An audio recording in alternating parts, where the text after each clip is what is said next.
Oi, oi! Tudo bem com você? Eu sou Elisandra da Mata, fundadora do Instituto RH na Prática e também da RHP Consultoria, e aqui ensino profissionais a implantarem todos os subsistemas de RH com base na metodologia mais atual do mercado. Então, se você está aqui, aproveita e já se inscreve aqui no canal, já curte esse vídeo para você não ficar por fora de mais conteúdos como esse que são postados aqui, eventualmente e sempre. Combinado?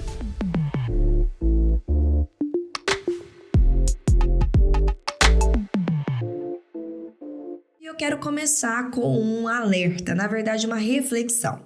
Eu quero te perguntar o seguinte: você tem certeza, tem aquela confiança mesmo que seu recrutamento e seleção tá redondinho e assertivo? Porque o que eu quero te trazer é: não espere um alarme, algo muito grande ter que soar para que você dê atenção ao seu processo seletivo, ao seu processo de recrutamento e seleção. E eu vou contar uma história aqui agora para você. É uma história que eu li em um artigo de uma revista de RH, de uma empresa que não era uma empresa pequena ou sem processos, era uma empresa já com seus processos de recrutamento e seleção bem estruturados, um RH estruturado, e eles contando que executaram todo um processo seletivo de uma vaga que eles estavam ali prospectando no momento, e que a pessoa que executava o processo de seleção, de entrevistas, enfim, de toda essa parte mesmo de entrada de pessoas, não era a mesma que dava os retornos para esses candidatos ao final do processo. Todo o processo foi dado, foi repassado para essa pessoa que daria o retorno, para quem ela deveria dar os retornos negativos e para quem ela iria dar o retorno positivo, ou seja, o candidato aprovado. Em algum momento, alguma confusão aconteceu e ela trocou. Ela deu um retorno negativo para o candidato aprovado e deu um retorno positivo para um dos candidatos reprovados. O problema só foi reconhecido e identificado muito tempo depois, quando esse candidato já estava na empresa levando ali os documentos dele para admissão, e foi então que constatou-se que tinha acontecido um erro. A empresa se reuniu ali internamente para fazer uma análise de contingência de riscos, o que eles iriam fazer agora. E chegaram à conclusão que era muito melhor, menos risco mesmo para a empresa, que essa pessoa entrasse, fosse contratada e ao final do período de experiência ela fosse desligada. Porque, de fato, eles tinham a convicção que essa pessoa não era adequada para o cargo e eles iriam ali assumir essa questão do erro, colocando essa pessoa para dentro e esperando os 90 dias para que então constatasse que ela não era adequada para o cargo e tivessem ali um movimento de desligamento. Só que dentro desses 90 dias, não só esse candidato que agora então era colaborador, não só ele surpreendeu completamente, atendeu completamente o cargo, como ele surpreendeu e excedeu as expectativas. No final dos 90 dias, ele não só foi efetivado, como promovido, foi efetivado em um cargo acima. Naquele momento, a empresa entendeu aquilo como um alarme, como um super alerta. Peraí, tem alguma coisa de muito errado no nosso processo de seleção. Porque, apesar de até agora não ter acontecido nenhum erro muito grande no sentido de alguma coisa ter acontecido para mostrar que nosso processo estava ruim, ele com certeza estava, porque a gente ia deixar um talento desse escorrer pelas nossas mãos, porque a gente não conseguiu identificar isso. Então, contratar pessoas erradas não é somente você colocar uma pessoa com um perfil errado numa vaga que você está contratando, mas também deixar de contratar um talento, porque você não entendeu que ele era um talento, ou que ele era um talento para aquele cargo. Então, existem várias camadas e nuances que envolvem um bom processo seletivo, mas é um grande risco a gente subestimar esse subsistema, essa parte do RH, por achar que a gente já sabe, ou por achar que já tá ok. O jeito que eu faço já resolve, já funciona. Pode ser que você ainda não tenha percebido, não tenha recebido um alarme desse jeito, e eu não quero que você espere um erro ser cometido ou um alarme tão sério assim ser soado para que você então olhe para o seu processo e veja como você pode melhorar.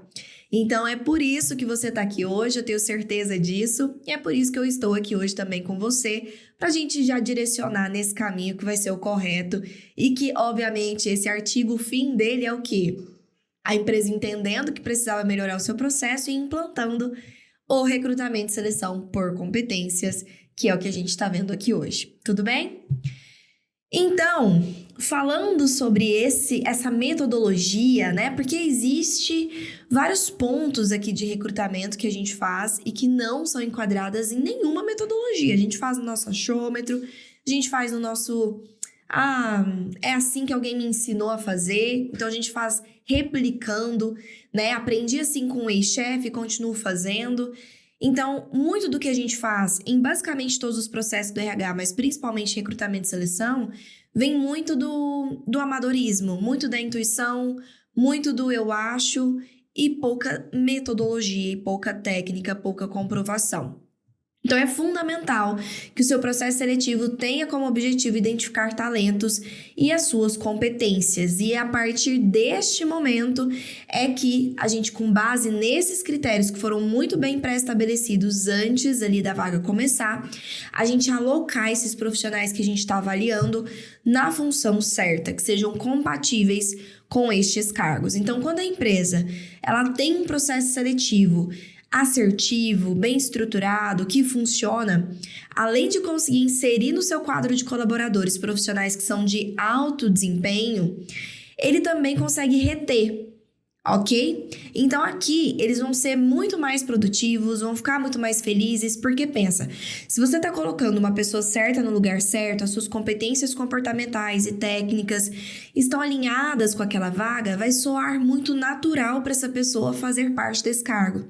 Vai ser uma coisa que naturalmente vai fluir muito bem para ela, sem precisar se forçar a ser ou fazer algo que ela não é ou não tem habilidade. Então, nesse movimento, se ela tá no lugar certo, ela também tá produzindo melhor, ela tá com desempenho melhor. E se eu estou feliz com o que eu tô fazendo, porque parece que foi feito para mim, eu tendo a ficar mais também dentro dessa empresa, ok? Então, existe aí uma diferença de competências que nós temos que avaliar dentro dessa metodologia. E, de novo, a minha intenção aqui nessa live não é entrar na metodologia em si, porque eu precisaria de um contexto grande antes de contextualizando só sobre a metodologia para depois te explicar como aplicar essa metodologia nos subsistemas. Você vai aprender mais sobre essa metodologia na Nova Era do RH, no evento que vai acontecer aí na semana que vem, combinado? Então, o que seria a metodologia por competências? É a utilização das competências no seu processo seletivo. Que competências são essas, Elis? A gente vai avaliar no candidato e também naquela vaga, então a gente vai começar olhando para a vaga, né? O que nessa vaga, o que nesse cargo é necessário a pessoa que ocupar esse cargo ter de competências técnicas, ou seja, conhecimentos, o que ela precisa saber, e habilidades, o que ela precisa saber fazer, e também as competências comportamentais, que são os comportamentos, as atitudes daquela pessoa que são primordiais para que uma determinada atividade, um determinado cargo seja cumprido da forma que a empresa espera. Vou dar um exemplo simples aqui, bem simples mesmo, só para exemplificar. Vamos supor que, olhando ali a descrição do cargo de um contador, eu perceba que em várias das atividades ele vai precisar, por exemplo, fazer lançamento de notas fiscais, fazer algum cálculo ali de DRE, que são questões que exigem a atenção dessa pessoa. Se ela for uma pessoa desatenta, que não tem no seu comportamento naturalmente a atenção concentrada, ela vai ter muita dificuldade para executar essas atividades. Não vai ser natural para ela. Obviamente, a produtividade dela cai, o desempenho dela também não é tão bacana, ela pode cometer erros que pressupõem, inclusive, riscos financeiros para a empresa, que a gente está falando aqui de um cargo e de lançamentos que são importantes para o financeiro da empresa. E se eu não olhei para o cargo antes, eu não sabia que eu tinha que analisar a atenção daquele candidato quando ele estava na minha frente. Então, a primeira coisa é olhar para o cargo. O que esse cargo precisa? tecnicamente e comportamentalmente. E eu não poderia deixar de falar aqui também a importância de avaliar cultura. Então, que são as famosas competências organizacionais. Porque essa pessoa que entra na empresa, ela não tem que estar adequada somente a um cargo, mas aquele ambiente que ela vai estar inserida, aquela cultura, aqueles valores. Se ela está adequada tecnicamente, comportamentalmente para aquele cargo, mas ela não está adequada à cultura, muito provavelmente ela não vai se adaptar. Ela vai ter dificuldade de se adaptar. E pode até, se ela tiver valores ou culturas conflitantes com a empresa, ela pode até contaminar aquele ambiente, prejudicando o reforço de cultura que é tão importante dentro de uma empresa, ok? Então, depois de eu olhar para o cargo, é que eu olho para o candidato. Então, é aí que entra um segundo movimento dessa metodologia, que não só te permite conseguir fazer esse mapeamento, mas também a análise dessas competências de uma forma objetiva, clara, mensurável, assertiva nesses candidatos. Então, eu também não vou olhar para esse candidato com um acho. Eu acho que ele tem atenção sim, viu? Me parece ser uma pessoa que tem atenta. Não. Existe nessa metodologia uma forma objetiva, clara, com ferramentas realmente estruturadas, profissionais, para você conseguir avaliar nesse candidato se ele tem ou se ele não tem aquilo que foi mapeado por você anteriormente. Então, qual é a importância do recrutamento e seleção por competências?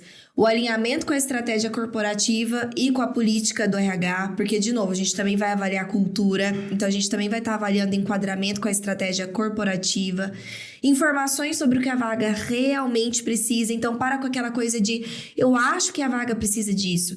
E nesse eu acho que a vaga precisa disso, eu posso estar avaliando nesses candidatos coisas que a vaga não precisa. E eu posso estar correndo o risco de cometer um erro igual àquela empresa que eu contei para vocês a história, que é o quê? Se eu tô avaliando algo que que a vaga não precisa e eu olho para aquele candidato e ele não tem aquilo, eu reprovo ele. Porque ele não tem aquilo. Mas aquilo nem era necessário para o cargo. E aí você perdeu esse candidato por estar avaliando uma coisa que não era necessária. E às vezes deixando de avaliar uma coisa que era necessária. Então, saber do que a vaga precisa é aí um pilar importantíssimo.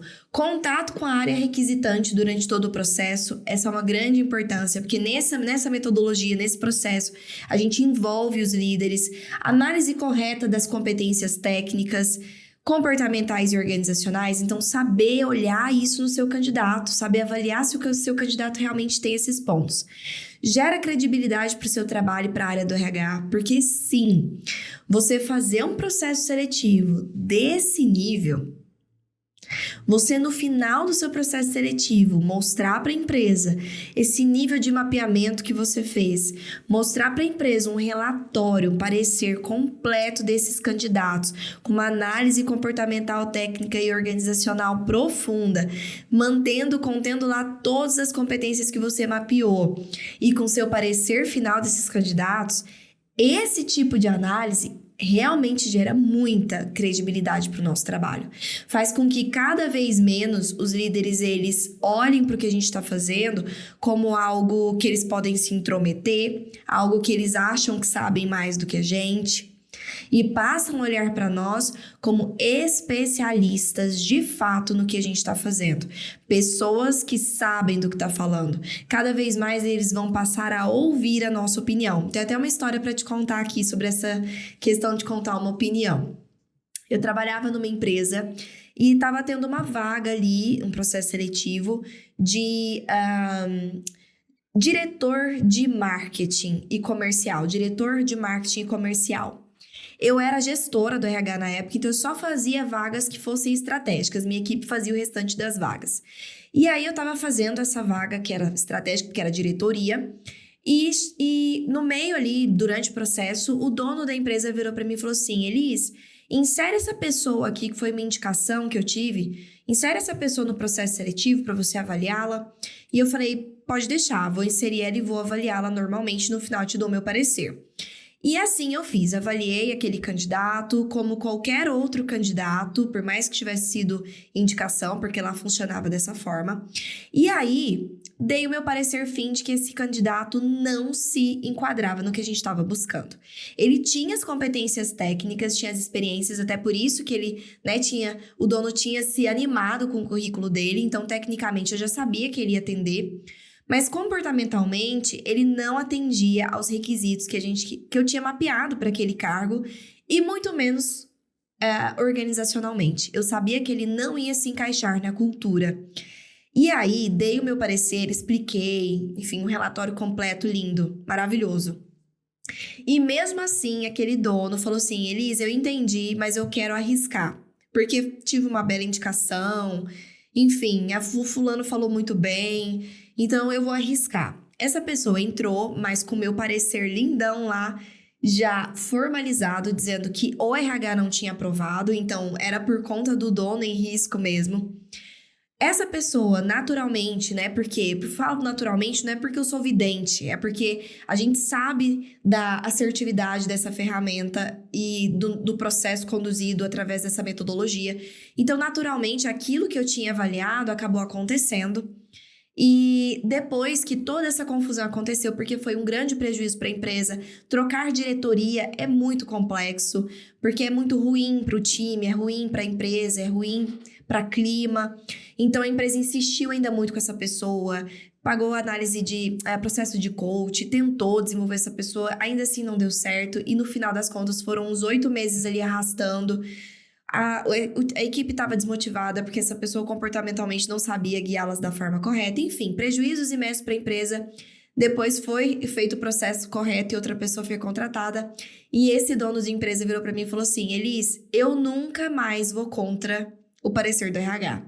Nunca mais. E assim ele fez. Nunca mais ele foi contra o parecer do RH. Porque se a gente tem a assertividade e a formalização dessa assertividade no final com o relatório completo, a gente também se resguarda e a gente também mostra o profissionalismo do que a gente faz, que não é no achômetro. E isso traz credibilidade para o que a gente está fazendo. Então foi só aí um reforço dessa parte da credibilidade que eu acredito que é o que todos nós estamos buscando, né? Como profissionais, sermos valorizados, reconhecidos, bem remunerados através do nosso trabalho. Claro que a gente quer fazer o melhor para os colaboradores, para os candidatos e para as empresas, mas estando fazendo isso, a gente obviamente também quer colher os frutos na nossa carreira, né? É assim que eu entendo que a maior parte de nós quer viver.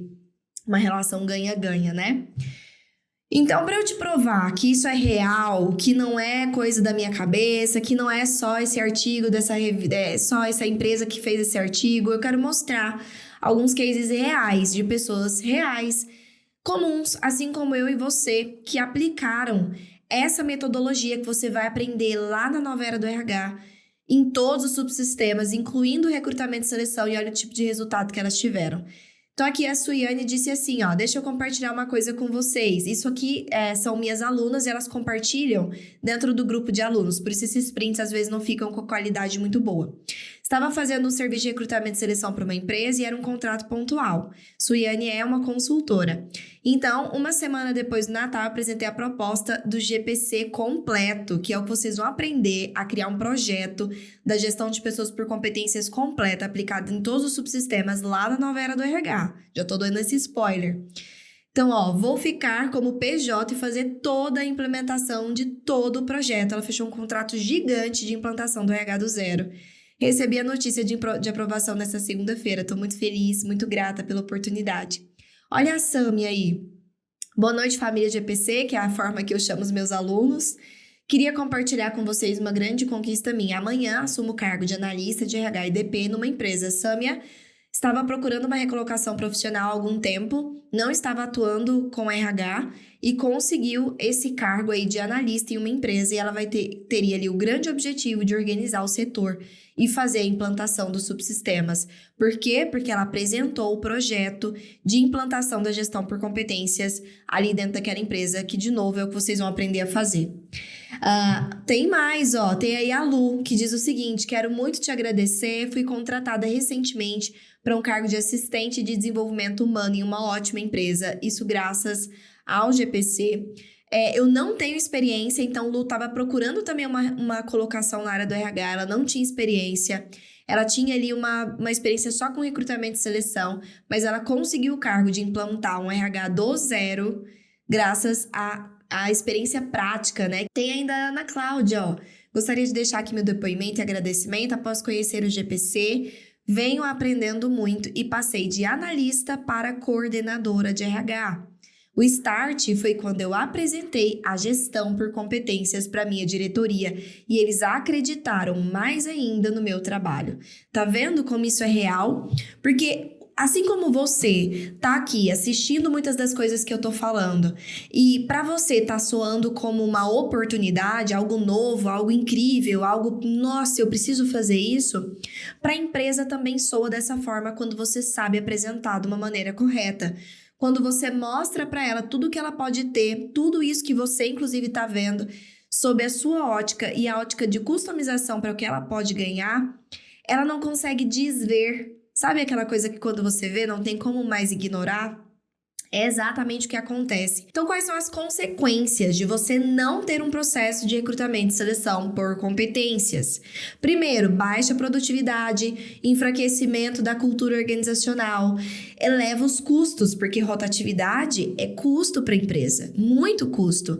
Custo da hora de quem fez o processo seletivo, custo de ter que treinar a pessoa de novo, da pessoa se adaptar a tudo de novo, de integrar essa pessoa de novo. Né? Então, tudo isso são custos de rescisão, que são custos diretos mesmo de desligamento. Então, a gente aqui tem essas consequências que a empresa não quer, obviamente, né? E o prejuízo para a imagem da empresa. Que talento, que pessoa quer trabalhar em uma empresa que a rotatividade é alta, que você percebe que tá sempre anunciando a mesma vaga, que ninguém fica, você conhece alguém que já trabalhou lá e a pessoa fala, ih, lá ninguém fica. Ninguém, né, tem muita rotatividade, isso é ruim para a imagem. Eu já fico pensando duas vezes, será que eu quero trabalhar mesmo nessa empresa? Não é assim? Quais são os erros, então, que você como profissional pode estar cometendo no processo de recrutamento e seleção? Subestimar o processo, achando que, de novo, já tá ok, já tá bom, já tá maravilhoso, não preciso me preocupar mais, e sendo que pode ser que não esteja tudo bem, só não tenha ainda soado um alarme aí de um erro gigante, como aconteceu lá com aquela empresa para abrir os seus olhos. Fazer as mesmas perguntas para todos os cargos. Quem aqui hoje tem um roteiro de entrevista e usa esse roteiro, essas mesmas perguntas para poder fazer entrevista de qualquer vaga, de qualquer cargo? Não saber do que o cargo precisa, deixar nas mãos dos líderes. Quem também faz isso? De aquele cardápio, né? Ah, líder, o que você quer? Porque você não sabe mapear do que o cargo precisa, então você pergunta pro líder o que ele quer, e aí ele te dá ali uma série de informações, ele te dá ali um monte de pré-requisitos da cabeça dele, que também é achômetro, obviamente também não vai ser assertivo. E, obviamente, ele vai viajar muitas das vezes um pouco, porque ele vai querer tudo. Ele vai querer tudo de bom, né? E não precisa da gente avaliar tudo. Inclusive, avaliar tudo é basicamente a mesma coisa de ninguém passar, né? Porque ninguém tem tudo. Esquecer de avaliar a cultura da empresa. Ou seja, focar só no cargo, esquecer da cultura, isso também é um perigo. Replicar um roteiro pronto de outro profissional, então pegar uma coisa pronta. Esse replicar não funciona, sabe por quê? Esse ter um roteiro único para todos os cargos, sabe por que não funciona? Bom, foca aqui. Seguinte, cargos são diferentes, você não concorda? Né? Cada cargo tem um nível hierárquico diferente, tem um nível de responsabilidade diferente e executa atividades diferentes. Então, cada cargo vai ter suas atividades, suas responsabilidades. E sabe o que acontece? Obviamente, eles não vão exigir as mesmas coisas tecnicamente e comportamentalmente. Não vão. Eu dei esse exemplo do contador que exige atenção, mas para um contador não exige persuasão ou comunicação, enquanto talvez para um vendedor não exige atenção, mas exige a comunicação. E claro que eu estou dando um exemplo da minha cabeça, não houve nenhum mapeamento técnico aqui com vocês para vocês entenderem, mas só para vocês terem clareza do que eu estou dizendo. Então, claro que o que eu espero desses dois cargos são diferentes, tanto de técnica quanto de comportamento. Então, não faz nenhum sentido eu fazer as mesmas perguntas para esses dois cargos. não faz absolutamente nenhum sentido, porque significa que eu vou estar avaliando as mesmas coisas. E não são as mesmas coisas que eu quero avaliar. Eu quero avaliar especificamente as coisas de cada um deles. E para isso eu preciso customizar o meu processo, preciso customizar as minhas perguntas. E é aí que entra as perguntas por competências. Calma lá. E a última, né? Não, última não, penúltimo erro. Focar somente na avaliação técnica. Acontece muito de o profissional avaliar só o currículo, não é assim? Data de entrada, data de saída, quais são as atividades, motivo da saída, o que você fazia.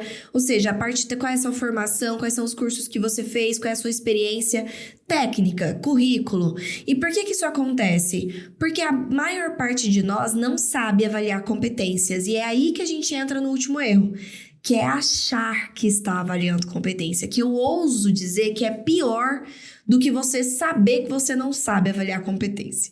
Porque quando você sabe que você não sabe avaliar competências comportamentais, pelo menos você tem ali uma lacuna. Você sabe que você não sabe, então você ainda tem a possibilidade de ir atrás desse conhecimento, certo?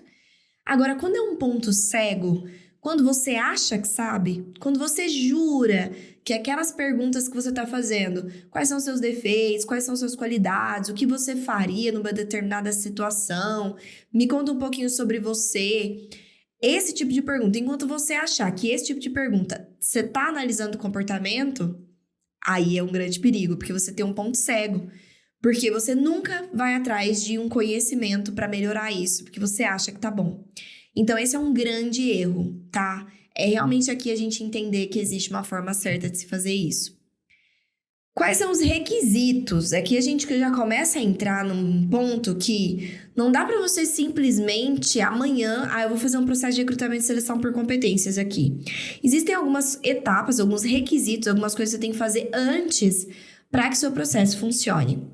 O que são esses requisitos? A descrição do cargo atualizada, então daquela vaga que você vai fazer o processo seletivo, você precisa da descrição do cargo dela. Por quê? Porque é em cima da descrição do cargo que você vai mapear as competências. Quais competências? As competências técnicas, as competências comportamentais. Além disso, você precisa ter ali nas suas mãos informações sobre essa cultura. Missão, visão, valores. Você precisa ali de informações da identidade organizacional daquela empresa para que você possa mapear as competências organizacionais. Feito isso, você vai definir os indicadores dessas competências, deixar essas competências comportamentais e organizacionais, que também são comportamentos, só que comportamentos esperados de todos os cargos da empresa, porque pressupõe cultura. Então, eu criar indicadores de como eu analiso no dia a dia que aquele comportamento está sendo revelado, que aquela pessoa realmente tem aquele comportamento. Então, são indicadores reais do dia a dia de como aquela competência comportamental se manifesta. Isso é para tornar ainda mais justo esse processo, porque se eu falo assim, competência comunicação, comunicação para mim é uma coisa, comunicação para você é outra, a gente já começa a alinhar por um conceito. Comunicação, capacidade de blá blá blá. A gente já começa a melhorar aí a subjetividade disso, colocando um conceito dessa competência, mas ainda mais objetivo, para que ainda se torne mais justo, para eu olhar competência a comunicação da mesma forma que você olha a comunicação, eu vou colocar os indicadores de como que essa comunicação se manifesta nas atividades do dia a dia daquela pessoa, para que eu consiga olhar e olhar mesmo, fulano faz isso? Faz, ok. Fulano normalmente tem esse tipo de atitude? Tem, ok. Fulano executa assim? Sim. Ok, então ele tem comunicação. Tá vendo como eu consigo tornar esse processo muito mais justo? E além disso, definição dos grupos de similaridade dos graus de cada grupo. Então, eu vou agrupar essas competências em grupos de competências similares e vou definir os graus desses grupos. O que são os graus desses grupos, Elis? É a intensidade de desenvolvimento que eu preciso que esse grupo de competências tenha. Então, vamos supor, competências orientadas para o resultado que eu mapeei daquele cargo. Então, eu mapeei as competências daquele cargo, cheguei à conclusão que 3 das competências que eu mapeei, elas têm a mesma intenção, que é gerar resultado. Então, elas estão ali num grupo de competências orientadas para o resultado. Ok. O quão desenvolvido esse grupo de competências precisa estar neste cargo? Porque é diferente. Vamos colocar aí competências orientadas para comunicação. Competências orientadas para comunicação em um cargo de recepção, muito provavelmente vai ter ali no mapeamento, vai aparecer, né? Porque essa pessoa se comunica, ela faz um atendimento, ela recebe uma visita. E vamos colocar as competências orientadas para comunicação, que também foram mapeadas ali para um cargo de vendedor. Ambos precisam de comunicação, de persuasão, vamos supor que essas tenham sido aí as duas competências que estão dentro desses grupos. Só que esses dois cargos não precisam desse grupo de competências igualmente desenvolvidos. Sabe por quê? Porque no cargo de vendas, esse grupo de competências aparece em várias atividades. Então, várias atividades desse cargo vão usar essas competências comportamentais.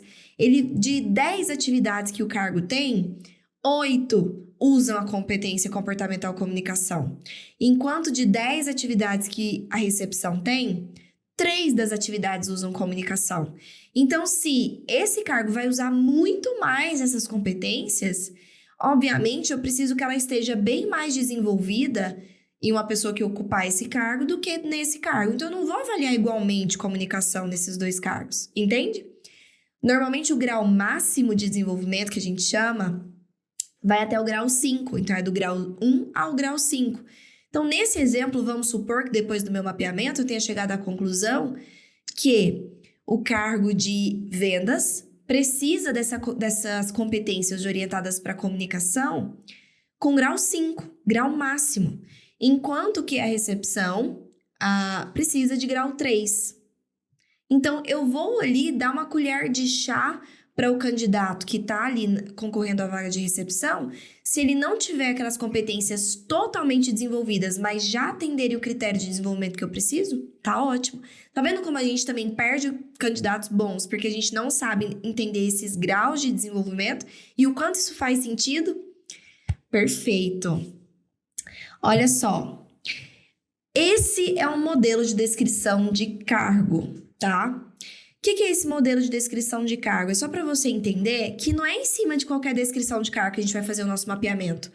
Olha esse nível de descrição de cargo que você vai fazer para o cargo que você está com vaga aberta e que você vai apresentar para a empresa. Hashtag de outro nível, né, minha gente? Já começa por aí. Mas olha só a parte de competências mapeadas, que é o que eu quero mostrar para vocês. Aqui em cima, então, dessas atividades foram mapeadas as competências técnicas, que são os conhecimentos e as habilidades, as competências comportamentais, separadas nos seus respectivos grupos e também com seus respectivos graus de desenvolvimento, e as competências organizacionais, que são aquelas que pressupõem cultura. Aqui, quando a gente está falando de competências organizacionais, o grau sempre vai ser 5, porque a gente quer que todo mundo esteja 100% desenvolvida naqueles comportamentos que são cultura da empresa, tudo bem? Maravilha! Bom, quais são as etapas, então, do processo de recrutamento e seleção por competências? Abertura da vaga, alinhamento do perfil, planejamento de como vai acontecer, você vai anunciar a sua vaga, vai triar os seus currículos, vai agendar suas entrevistas e vai fazer a entrevista por competências. Vamos entender o conceito geral da entrevista por competências aqui. É uma técnica de investigação comportamental que procura identificar no perfil desses candidatos se eles têm ou não têm aqueles pré-requisitos que foram mapeados, né, para o seu cargo. Então, muitos recrutadores, como eu disse, ainda utilizam perguntas hipotéticas, voltadas para o futuro, o que você faria numa determinada situação. Essas perguntas hipotéticas de coisas que não aconteceram, elas acabam, obviamente, trazendo também respostas idealizadas. Porque não aconteceu, o seu candidato ele vai pensar na melhor resposta para te dar e ele quer acreditar que ele realmente faria o melhor possível naquela situação. Então, o entrevistador, ele pode fazer perguntas por competências, para ser mais assertivo, ele deve fazer, e ele pode fazer quantas perguntas ele quiser para analisar um determinado comportamento. Então, se ele fez uma pergunta e a resposta ainda deixou ele meio em dúvida, ele pode fazer uma segunda, uma terceira, até ele ter certeza que aquele comportamento existe naquele candidato. Quais são, então, as características das perguntas por competências, das perguntas comportamentais dentro dessa técnica? Elas investigam uma situação completa, então tem que ser uma pergunta aberta. Investigam comportamentos específicos, então óbvio que eu vou estar voltando à minha pergunta para analisar aquela competência comportamental que eu mapeei. E, obviamente, também investigam situações específicas. E aqui, como voltar para o futuro, para situações idealizadas não funciona, eu tenho que voltar para o passado. Situações que já aconteceram, porque essas não dá para mudar. Enquanto eu consigo idealizar o futuro, eu não consigo mudar o passado. Então, a gente vai investigar situações que esses candidatos viveram no passado. Checagem de referências é a 7ª etapa. Confecção do seu parecer, que é aquele fim bonito, relatório lindo que você vai encaminhar para a empresa dos candidatos que você aprovou. A entrevista com o gestor, então é o momento em que você selecionou os finalistas. Você entrevistou 10 pessoas, dessas 10, 3 se enquadram nos perfis técnicos, comportamentais e organizacionais. Você vai fazer esses 3 pareceres e enviar para o gestor da vaga. Esse gestor vai, então, entrevistar esses 3 candidatos tecnicamente. Então, ele vai focar na técnica, vai focar ali se realmente atende os pré-requisitos de experiência ou de conhecimentos e vai escolher um desses 3, né? Vai selecionar qual ele se identificou mais ali para aquela vaga. Finalizado o processo, você vai dar o retorno de finalização para as pessoas que participaram do processo seletivo.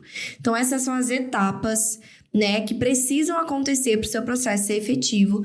Lembrando que na entrevista, lógico que você vai continuar analisando técnica, você vai continuar analisando currículo, até porque tem as competências técnicas que nós temos que avaliar. Mas você vai inserir a entrevista por competências, as perguntas comportamentais, para poder ser mais assertivo na identificação de comportamentos do cargo e também comportamentos organizacionais. Tudo bem? Dá uma olhada nesse nível de parecer que você vai entregar para o gestor da vaga. Então, você vai ter ali um cabeçalho, você vai ter os dados pessoais e os dados da entrevista, vai ter a parte de formação, um breve histórico profissional, então vai colocar ali informações importantes que você colheu no currículo, vai colocar a checagem de referência, vai dizer quais foram os instrumentos que você utilizou para avaliação comportamental, quais foram as competências comportamentais daquele cargo que você analisou, qual era o grau requerido e qual foi o grau alcançado. Então, por exemplo, competências orientadas para resultados dentro desse cargo. Esse candidato tirou o grau 4, mas era exigido o grau 5. 1 grau de diferença, tá ok, pode passar. Mais de 1 grau de diferença, já tem que descartar esse candidato ou seguir com o risco, tá? E aí tem a parte das competências organizacionais, você vai colocar os comportamentos, o grau requerido e o grau alcançado. E aqui um resumo do perfil comportamental, tá? Então, tudo que você analisou ali na sua entrevista comportamental ou em aplicação de ferramentas de assessment complementares, como uma ferramenta DISC ou alguma coisa nesse sentido, você vai colocar aqui um resumo. E a sua conclusão? A sua conclusão é: está apto ou não está apto para ocupar esse cargo? É a sua conclusão, tudo bem? E aí, meus queridos, imagine você encaminhando este nível de relatório para o gestor. Ele vai olhar para o seu trabalho de uma forma diferente ou não vai? Ele vai passar da credibilidade para o seu trabalho de uma maneira diferente ou não vai? É aqui que é super importante você entender que, além de nós exigirmos da empresa que ela nos valorize, eu sei que a gente tem essa sede, muitas vezes a gente fica esperando isso acontecer, mas existe também a nossa parcela de responsabilidade, existe o que a gente pode fazer e nem sempre a gente controla tudo, nem sempre a gente controla a forma que a empresa nos vê, mas o que está sob o nosso controle, que é o nosso trabalho ser de alto nível, nós conseguirmos gerar credibilidade e assertividade de resultado através do que a gente faz, isso é do nosso controle e isso é a nossa parte. Essa é a nossa parte do processo. Se eu quero ser um profissional que vive tudo isso que eu estou mostrando para vocês aqui, que os meus alunos vivem e que estão dizendo aqui para vocês, tem a nossa responsabilidade, que é não ficar esperando simplesmente a empresa olhar pra gente e, nossa, quero dar uma oportunidade a essa pessoa fazer umas coisas legais aqui dentro. Nossa, o RH é importante, né? De simplesmente ela acorde com essa percepção.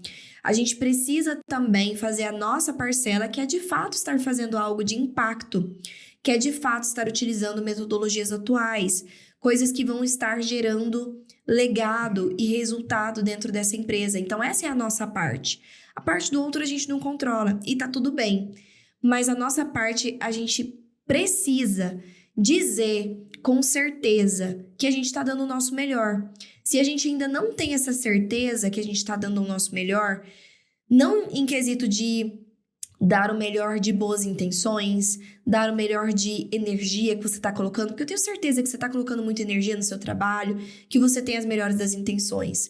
Mas fazer o nosso melhor tecnicamente, fazer o nosso melhor metodologicamente, não sei nem se essa palavra existe, mas realmente usar o que o mercado tem de ferramentas de respaldo para o nosso trabalho para também alavancar a nossa carreira. Então, como a gente pode usar os nossos resultados para alavancar a nossa carreira? E é aí que entra a nossa responsabilidade nisso.